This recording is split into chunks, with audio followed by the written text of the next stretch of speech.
Bueno, comienza el fin de Semana Santo y como cada año aumenta el consumo de pescados y mariscos. Los chilenos, según las autoridades, la ingesta de este producto se incrementa hasta en un 50%. Sin embargo, durante el resto del año, el consumo de pescado no es habitual en la población. Para ahondar en este tema, nos encontramos con la vicepresidenta del Colegio de Nutricionistas Universitarios de Chile, Claudia Villablanca. Muchas gracias por acompañarnos, Claudia. Buenos días, muchas gracias por la invitación. Claudia, ¿por qué nos cuesta tanto a los chilenos, aprovechando además también que tenemos una costa tan grande, además que nos provee de tan buenos pescados y mariscos, comerlos? Y al final siempre la justificación en la Semana Santa, parece. Mira, es más que nada un tema de cultura y de hábito. Muchas veces pensamos que el pescado es más caro y no es tan así, dependiendo dónde lo compremos.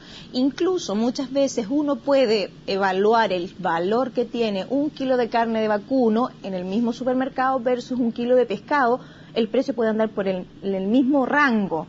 Ahora, muchas veces nos quejamos de que es difícil prepararlo. Sí. No conocemos muchas preparaciones ni muchas formas para preparar este producto. ¿Tú crees que va por ahí? Y sobre todo, ¿cuánto puede influir, por ejemplo, que ya los niños más pequeños incorporen a su dieta los pescados, los mariscos, que se acostumbren? Porque muchos justamente, sobre todo en el caso de los menores, le hacen el quite, no les gusta mucho. Entonces... Claro, ahora recuerda que los niños durante los primeros años de vida son donde adquieren estos hábitos. Por lo tanto, es fundamental que ya sea así como lo indica la norma de alimentación para los niños, que a los 10 meses, si es que no tenemos antecedentes de alergias alimentarias en la familia, incorporemos el pescado. Es fundamental porque vamos a darle la opción de poder ir reconociendo estos sabores, reconocer este sabor del pescado. ¿Para qué? Para que más adelante puedan consumirlo sin ningún problema y les parezca más familiar este sabor. Bueno, y aprovechando que, aparte de ser una alternativa, me gustaría que tú nos comentaras un poco cuáles son los beneficios. Sabemos el tema del yodo, sabemos también de que tiene bastantes proteínas, pero como experta me gustaría que tú nuevamente reforzaras y, por ejemplo, cuáles son las grandes ventajas que tiene si lo comparamos con la carne. Ahora, claro, el pescado siempre hemos hablado de una cantidad de proteína importante y de muy buena calidad, y lo comparamos con la carne y la calidad de proteína es similar, pero hay algo que lo caracteriza, que es el aporte de ácidos grasos omega 3. Los famosos omega 3 que tanto hablamos, que tienen un montón de beneficios. Por ejemplo, en esos ácidos grasos omega 3 tenemos el ácido EPA y el DHA. Ha sido el primero, el EPA, que colabora y nos ayuda y nos da protección cardiovascular. Disminuye el tan llamado colesterol malo, aumenta nuestro colesterol bueno en sangre, ayuda a que nuestras arterias puedan tener mayor flexibilidad, por lo tanto nos da una protección cardiovascular. Y en el caso de este otro aceite que también está dentro de la familia de los omega 3, el DHA, es fundamental para el desarrollo neurológico en los niños. Es fundamental durante los primeros años de vida y es fundamental durante el periodo de la gestación. Por eso es importante que las embarazadas, las nodrizas, consuman habitualmente pescado. Y ahí hablamos de pescados y mariscos también, porque hay algunos casos en los cuales los mariscos pueden ser un poco más complejos, o toda esta tendencia que hay a comerlos un poco más crudos. Recordemos también lo que pasa con el sushi. Ahí también hay ciertos temores con respecto a el tema de la listeria, de que no queda lo suficientemente, podríamos decir, en condiciones óptimas, sobre todo pensando en las embarazadas también. Claro, que el riesgo del consumo de pescado crudo está en lo que tú llamas el tema de la listeria, pero también, ojo, cuando comemos sushi, el mayor riesgo no solo está dado si el pescado viene o no viene contaminado, sino que en la manipulación. Sí. Ahí es donde hay mayor riesgo. Por lo tanto, la recomendación siempre es consumir pescados y mariscos cocidos. Recordar que el limón no cuece ni el pescado ni los mariscos. Uno siente que cuando le echa el limoncito a los mariscos cambia el tono, pero cambia superficialmente el tono, pero eso no nos da la certeza de que está cocido, porque no lo hace. Que es tan apetitoso. También es un riesgo consumirlo. Mira, se puede preparar de otra forma. Tú puedes someter a cocción el pescado, sumergirlo en agua hervida a alta temperatura, lo sumerges un par de minutos y lo sacas inmediatamente y te puede dar la misma textura. ¿ya? Y esa pequeña cocción ya ayuda a eliminar cualquier tipo de riesgo. Exacto, ya someterlo a una cocción mínima de un par de minutos ya va a disminuir el riesgo de poder contaminarnos nosotros si es que ese pescado está en malas condiciones. Claudia, ¿y qué tan clave puede ser la incorporación de estos alimentos, de los pescados y los mariscos, en tener una dieta más equilibrada? Sobre todo pensando que la preocupación a nivel mundial está en el tema de la obesidad, ya se ha hablado de una pandemia, y las últimas cifras de la OMS hablan de 2,6 millones de personas que están muriendo producto de la obesidad. Ahora, recordemos que el pescado es un alimento que aporta pocas calorías. Sí. Pocas calorías, bastante contenido de ácidos grasos que son esenciales, como hablábamos del omega 3, aporta bastantes vitaminas, yodo, zinc, calcio, por lo tanto es un alimento completísimo que debemos incorporarlo en nuestra dieta, así como también tenemos que incorporar otros alimentos, frutas, verduras que son de consumo diario. Ahora, para combatir la obesidad es un tema bastante amplio en donde tenemos que colaborar todos, no solo pensarlo y tomar que para combatir la obesidad vamos a trabajarlo solo desde el punto de vista de salud, sino que también desde el punto de vista de la educación. Y ahí me imagino, volvemos nuevamente al tema de que lo importante es trabajarlo sobre todo con los niños, ¿no? Exacto. Incluso trabajar en estos niños nos va a significar que vamos a educarlos y estos niños a edades futuras obviamente van a ser padres. Y ellos, si vamos a tener una base sólida de alimentación, de nutrición, va a ser mucho más fácil seguir interviniendo a las generaciones futuras.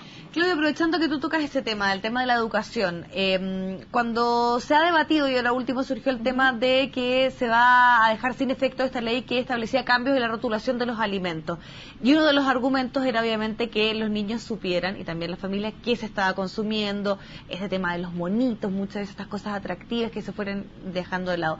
¿Te parece a ti que era una ley que no estaba lo suficientemente en la línea correcta de poder ir avanzando en estos temas? Porque muchos señalan que era debilucho, así lo catalogó la propia ministra de Salud. Claro, o sea, había muchos puntos que quedaban en el aire, cosas que no quedaban muy claras en esta ley. Por ejemplo, el tema de la publicidad y estos famosos regalos estaba condicionado a un envase.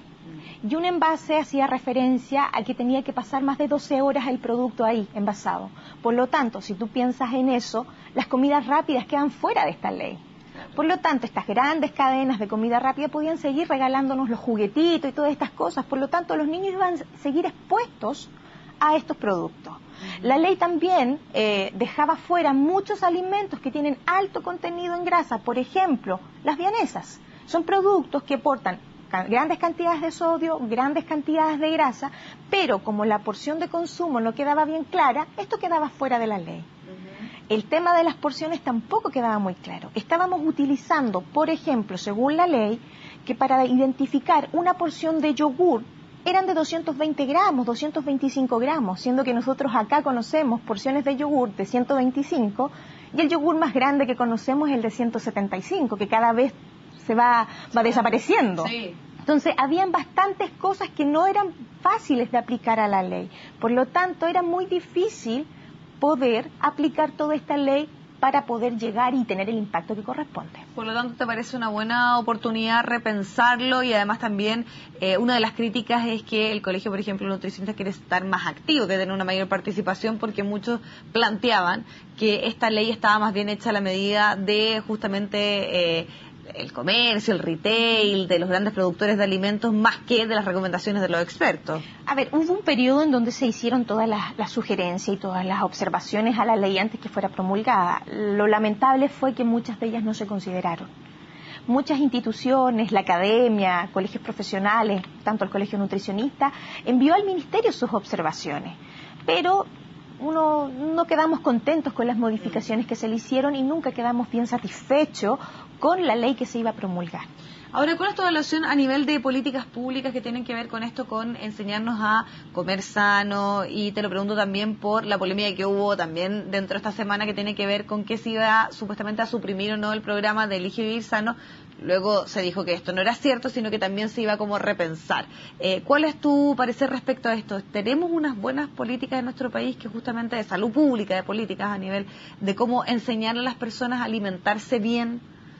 Mira, hay políticas que son muy buenas. Si pensamos en el Elige Vivir Sano, es una buena alternativa, pero no podemos basarnos solo en ella. Hay que ampliar el sector de intervención. Ahora recuerda, si a ti te dicen, elija vivir sano, tú tienes la opción de decir sí, decir no. Claro. Lo mismo, por ejemplo, si tú sabes que el consumo de alcohol cuando tú conduces tiene un alto riesgo de generar accidentes, tú eliges beber o no beber. Pero hay leyes que te dicen a ti, oiga, si usted conduce con tantos gramos de alcohol en sangre tiene tal multa. Acá no pasa eso. Por eso es una buena alternativa el aumentar los impuestos, por ejemplo, a las bebidas azucaradas. El Elige Vivir Sano es una buena alternativa, pero no podemos basarla solo en un solo ministerio, sino que aquí tenemos que integrar al Ministerio de Educación, al Ministerio de Salud, para hacer una política más amplia, ¿ya? Una política en donde eduquemos a nuestros niños en los jardines infantiles, en las escuelas básicas. ¿Para qué? Para tener bases sólidas sobre alimentación y nutrición. Claudia, tú también tocaste un tema bien interesante que es importante no dejarlo pasar. Lo conversamos también con un experto en la mañana que tenía que ver con las bebidas alcohólicas. También, ¿es una buena medida aumentar el impuesto de las bebidas azucaradas? ¿Eso nos ayuda a un menor consumo? A ver, si tú piensas en una buena medida en el sentido que debería disminuir el consumo. Sí. Yo, si sé que la bebida me va a costar más cara, a lo mejor no la voy a comprar. Pero se ha visto que muchas veces la gente está dispuesta a pagar 100 pesos más por esta misma bebida. Pero recordemos, el aumentar el impuesto nos va a significar ingresos para poder después hacernos cargo de estas mismas personas que a lo mejor en 10, 15, 20 años más van a estar con estas patologías crónicas que el Estado tiene que hacerse cargo. Ahora, dentro de esta misma ley del rotulado, hablábamos de este famoso semáforo. Sí. Si nosotros le ponemos un semáforo, ponemos un color que a nosotros nos llame la atención, vamos a poder tener ciertas herramientas para decir esto es mejor que esto otro, ¿ya? Volviendo un poquito a lo de la ley no hablaba de colores como lo conocemos nosotros. Todos sabemos que el rojo nos da una advertencia. Sí. Y que el verde nos da mayor confianza de decir esto es mejor. Pero el rotulado y la ley de rotulado no especificaba eso. Los colores dependían del color del envase, ¿ya? Entonces la gente tiene que educarla, hay que educarla, y eso viene desde la enseñanza básica, desde los jardines, ¿ya? Es muy difícil cambiar hábitos cuando nuestros adolescentes ya tienen 12, 13 años. Claudia, y desde esa perspectiva, cuando hablamos de los alimentos light, diet, bajos en sal, debemos confiar, porque también vimos, y hubo harta polémica también, con un reportaje que salió que decía que al parecer muchos de estos alimentos no cumplían con esa normativa. Se está como un poco al debe en la confianza que debemos tener que efectivamente si estamos pagando más y estamos además teniendo la certeza de que tal vez ese alimento nos va a hacer mejor, puede ser que no sea tan así. Ahí también tenemos que poner atención. Claro, ahora ojo, no podemos dejarnos llevar solo por la palabra light, porque un producto puede decir que es light, que es liviano, puede ser liviano en calorías, pero puede aportarme muchas grasas. Y ellos la palabra light la utilizan solo para el concepto calorías.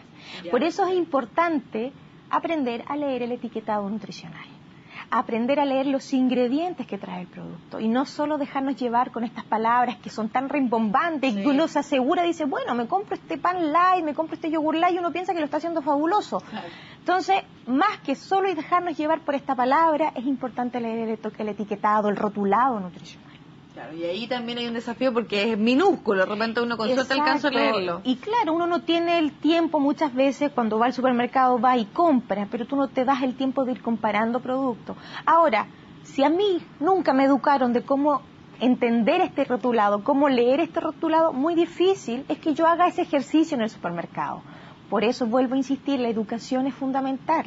O sea, la ley especifica que tiene que haber clases de educación en nutrición y alimentación. Ahora, esas clases tiene que darle el profesional competente, y ese profesional competente obviamente es el nutricionista. Perfecto. Claudia Villablanca, del Colegio de Nutricionistas Universitarios, te queremos agradecer muchísimo la posibilidad de conversar y sobre todo porque nos ampliamos y pudimos abarcar varios de los temas que justamente se están debatiendo y que tienen que ver con la alimentación en nuestro país. Muchas gracias. Gracias por la invitación. Buenos días. Vamos al corte, nos vamos a separar por instantes y vamos a volver con más noticias.